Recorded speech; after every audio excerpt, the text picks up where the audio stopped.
Hi, this is Tim of the 1916 Company. Welcome and thanks for logging on. If you love this watch, email me. I am still Team Mosso at thewatchbox.com.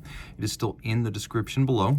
It is still your purchase and pricing email question line for buying this or any watch you see on any of our platforms. Please reach out to me directly. I am Team Mosso at thewatchbox.com for pricing. Today we're discussing a watch launched in 2007, a timepiece that really pushed the limits of what a diving chronograph could be in the 2000s. It is the Jaeger-LeCoultre Master Compressor Diving Chronograph.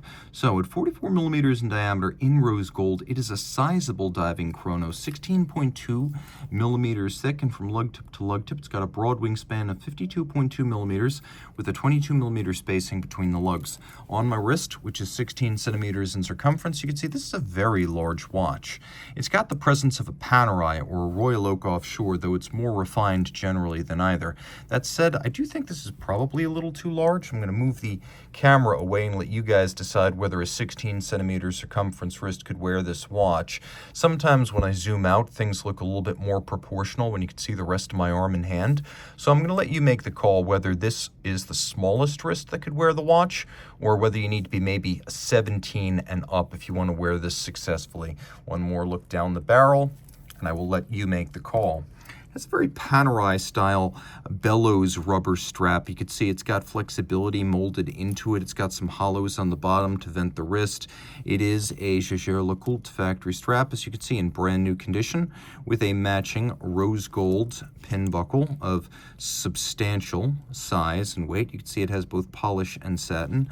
The case is primarily satinated, though you can see that there are these expanding polished bevels on the edges of the lugs, and that the knurling of the bezel has also been polished, as have the raised and relieved indices on the bezel and the compressor crowns on the 3 o'clock side. Now let's talk about the bezel first.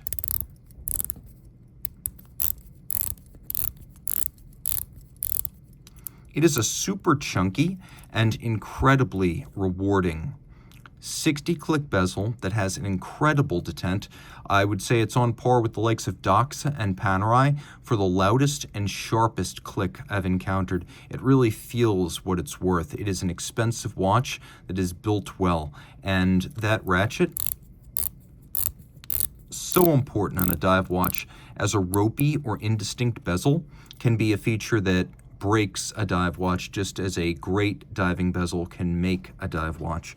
Now let's do a loom shot so you get a sense of the legibility of the watch. Now you can see here that the bezel pearl is huge, so it's easy to line up with the minute hand for a quick 0 to 60 minute count up timer.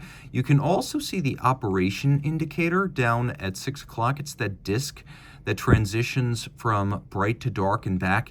It's not strictly speaking a seconds hand, but per the ISO 6425 that defines a dive watch, there must be an operation indicator on the dial so you know whether the watch is running before and during a dive. So that is the operation indicator on the dial. And then you can see that we have individual indices that are applied and polished. We have a register for chrono hours and a register for chrono minutes, and we do have instantaneous jumping minutes. We have a date that has a quick set. The watch does include a hacking seconds function, and unusually it has a pulsation scale, but this actually has a purpose.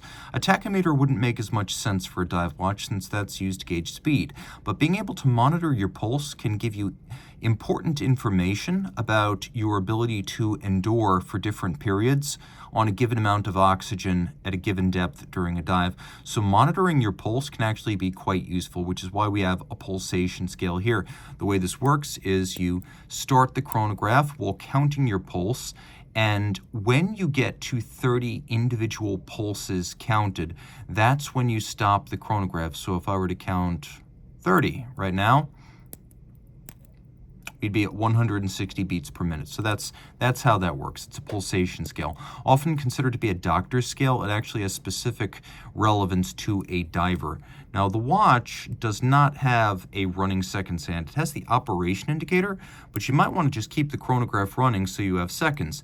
And that makes sense because this watch uses a vertical coupling or a vertical clutch for its chronograph, which means that in addition to starting without any jump or leap The vertical clutch, which has no play, also creates no additional wear and tear on the watch, so you can leave it running full time.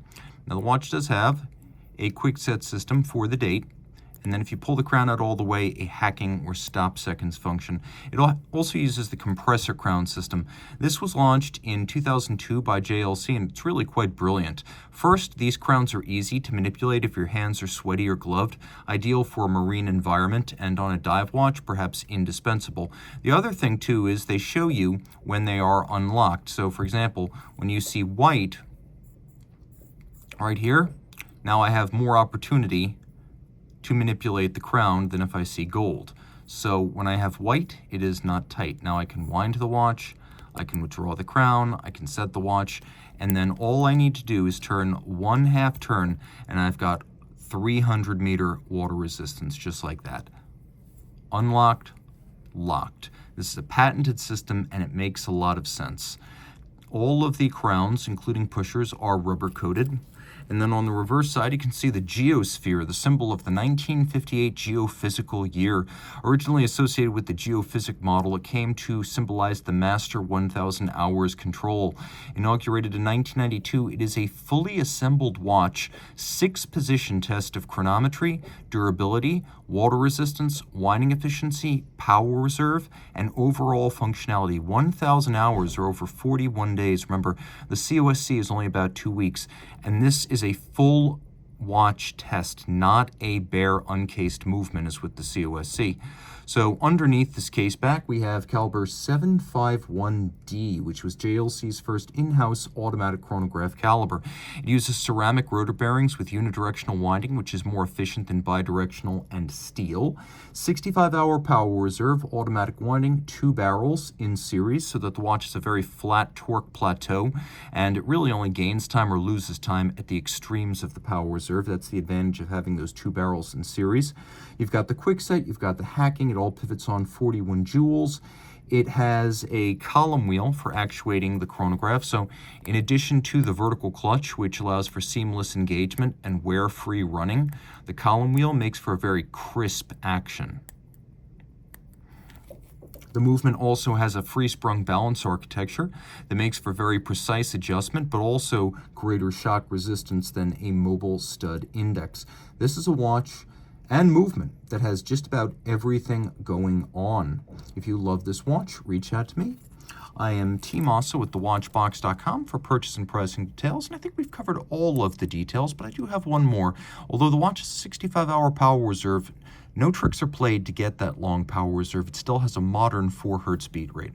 Reach out to Team Mosso at thewatchbox.com for pricing.